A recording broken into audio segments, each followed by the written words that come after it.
Halo minasan, jumpa lagi bersama Dige. Pada kesempatan ini, Dige akan membahas anime Jujutsu Kaisen musim kedua episode 12. Tak bosan-bosannya Dige menyarankan agar kalian bisa menonton anime ini secara langsung karena dijamin kalian pasti puas dan tentu saja memiliki pengalaman nonton tersendiri. Tapi jika kalian gak ada waktu, maka mampir ke sini adalah pilihan yang paling tepat. Karena Dige dengan senang hati akan menceritakan semua kisahnya untuk kalian semua. Sebelum lanjut ke inti cerita, buat kalian yang baru saja menemukan channel ini, ada baiknya untuk subscribe dulu. Jangan lupa juga untuk menyalakan notifikasinya, agar kami semakin semangat untuk menghadirkan konten-konten terbaik buat kalian. Oke, langsung saja, persiapkan diri kalian and enjoy!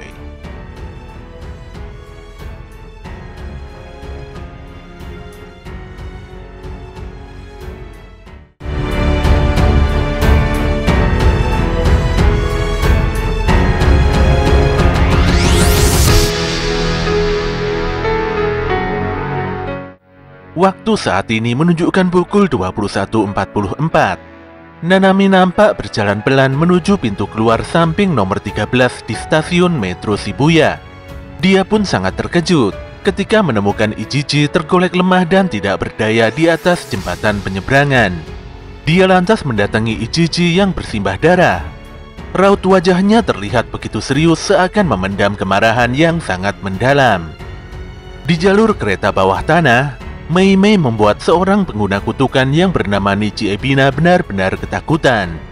Bagaimana tidak, dalam waktu yang relatif singkat Mei Mei membuat Niji kehilangan anjing serta kaki kanannya. Si pengguna kutukan ini pun meminta pengampunan dan berjanji tidak akan terlibat dalam masalah ini lagi. Wei Wei pun memperingatkan Niji karena kakaknya belum selesai berbicara. Mei Mei mengungkapkan bahwa dia sebenarnya sangat lemah. Dia pun berlatih mati-matian agar bisa bertarung tanpa teknik kutukan. Usahanya pun membuahkan hasil, karena sekarang dia bisa menghajar musuh yang jahat seperti Niji Ebina. Tidak berhenti di situ, Mei Mei terus mengembangkan bakatnya hingga menjadi penyihir Jujutsu tingkat pertama. Dia pun berniat mengakhiri nyawa Niji. Jelas saja Niji sangat ketakutan. Dia lantas bersimpuh di hadapan Mei Mei dan sekali lagi meminta maaf, seraya berjanji tidak akan berbuat jahat lagi. Ketika Mei Mei bertanya pada Niji tentang cara menghitung skala kehidupan, Niji yang merupakan pembunuh berantai ini pun nampak kebingungan. Setelah menyampaikan bahwa nilai kehidupan tergantung pada potensi kegunaannya, Mei Mei lantas benar-benar mengakhiri nyawa Niji Ebina. Di sisi lain, Itadori dan Fushiguro berhasil menghancurkan pasak serta penghalang yang menahan pergerakan para penyihir Jujutsu. Dengan ini hanya tersisa satu penghalang lagi, yaitu penghalang yang mengurung Pak Gojo Satoru. Sebenarnya Fushiguro ingin menginterogasi Jiro lebih lanjut, namun lelaki tua tersebut tidak kunjung sadar. Saat itu Fushiguro langsung bergerak untuk menyelamatkan Ino dengan bayangan burungnya. Nampaknya Ino terjatuh dari atap gedung setelah bertarung melawan Ogami dan cucunya yang berubah menjadi Toji. Walaupun Fushiguro gagal menyelamatkan Ino, untungnya Itadori berhasil menangkap lelaki tersebut sebelum jatuh menghujam bumi. Di puncak gedung, Nenek Ogami memerintahkan cucunya untuk turun dan membantai para penyihir Jujutsu yang ada. Namun si cucu yang sudah dikuasai sepenuhnya oleh Toji tidak bisa melakukan perintah itu. Toji pun begitu marah hingga membuat Nenek Ogami sangat ketakutan. Ogami jadi kebingungan, karena seharusnya informasi tubuh yang dipanggil tidak akan membuat cucunya dikuasai seperti ini. Hal ini jelas tidak sesuai dengan harapannya, di mana dia tidak pernah memanggil informasi jiwa. Walau Toji tidak begitu memahami maksud Nenek Ogami, namun dia memastikan bahwa tubuhnya sangatlah istimewa. Dia lantas mendekati Ogami secepat kilat dan membantai nenek tua tersebut dengan sekali pukulan. Sementara itu Maki Zenin nampak sibuk membabat para kutukan yang menyerangnya. Nobara mengatakan bahwa Ijiji telah diserang musuh ketika tengah berkomunikasi dengan Akarinita. Maki pun meminta Nobara dan Nita untuk segera menemukan Ijiji karena para penyihir Jujutsu tidak boleh kekurangan bantuan dari asisten pengawas. Maki sendiri akan menahan laju kutukan di tempat ini bersama Naobito, walau si Naobito nampaknya tidak serius dalam bekerja. Ketika Nobara dan Nita terus berlari, tiba-tiba saja langkah mereka terhenti karena kemunculan Haruta Shigemo. Haruta nampak begitu senang karena bisa menemukan gadis yang mengenakan setelan jas seperti Nita. Bagaimana tidak, sedari tadi dia hanya menemukan sosok pria berjas yang membuatnya begitu bosan. Nobara pun meminta Nita bersembunyi di belakang Bunkamura, sementara dia akan menahan Haruta. Nobara sadar bahwa Haruta adalah sosok yang mencelakai Ichichi. Haruta pun melemparkan pedangnya, namun senjata itu ditepiskan dengan mudah oleh Nobara. Gadis ini lantas menyerang Haruta dengan palu dan pakunya. Sayangnya semua serangan Nobara bisa dihindari Haruta dengan mudah. Ketika Nobara sibuk bertarung, tanpa diduga pedang tangan Haruta bergerak sendiri dan mengejar Nita hingga ke dalam mall. Pedang tersebut lantas menyayat kedua kaki Nita dan membuat wanita itu jatuh tersungkur. Haruta pun senang karena bisa menemukan targetnya kembali. Dia pun langsung berlari dan menendang Nita dengan begitu keras. Jelas saja Nobara sangat marah, namun dia terkejut karena pedang tangan Haruta bisa muncul begitu saja. Padahal sebelumnya dia yakin bahwa pedang itu telah dibuang Haruta. Dalam kondisi sulit, Nobara melesatkan beberapa pakunya hingga menghancurkan atap bangunan dan menimpa Haruta. Namun tanpa diduga pedang tangan Haruta memukul rahang bawah Nobara dengan sangat keras. Kejadian ini membuat Nobara langsung tertunduk dan tidak bisa menggerakkan mulutnya. Nita pun berusaha bangkit dan merangkak untuk menyelamatkan diri. Namun Haruta langsung menusuknya berkali-kali dengan pedang tangannya. Nobara sontak berteriak dan meminta Haruta menghentikan penyiksaannya. Dia pun bangkit dan berusaha memukul Haruta dengan palu kecilnya.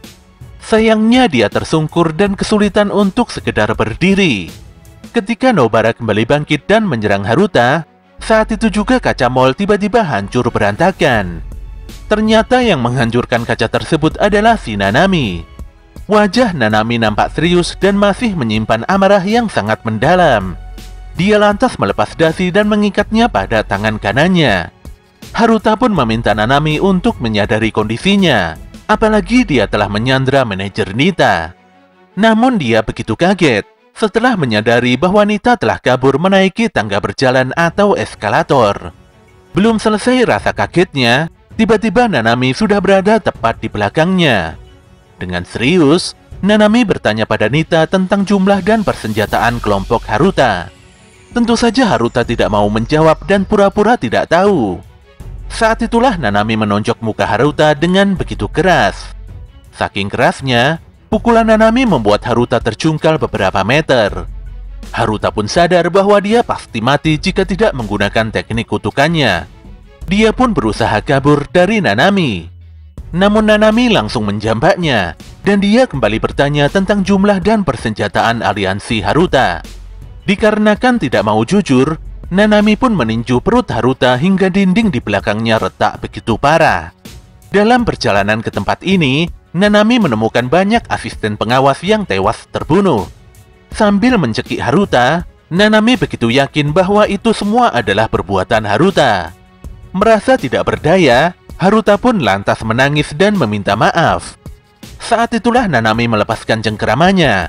Namun saat itu juga, dia melepaskan pukulan super dahsyat pada wajah Haruta. Haruta pun terhempas hebat dan menabrak dinding gedung sebelah.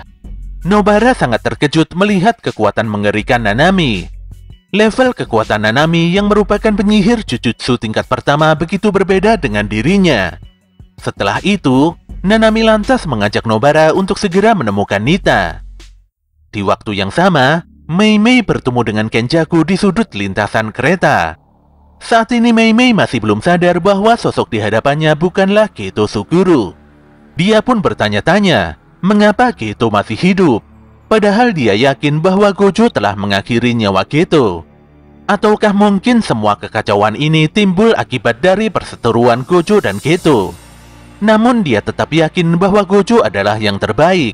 Gojo sangat kuat, dia tidak perlu bekerja sama dengan orang lain, dan tidak pernah menggunakan trik licik. Sejujurnya Mei Mei lebih menyukai Geto daripada Gojo. Tentu saja sangat disayangkan, bila dia harus membunuh penyihir berbakat seperti Geto. Disinilah Mei Mei sangat yakin bahwa sosok di hadapannya adalah Geto palsu. Kenjaku pun mengeluarkan roh kutukan tingkat khusus yaitu Dewa Cacar.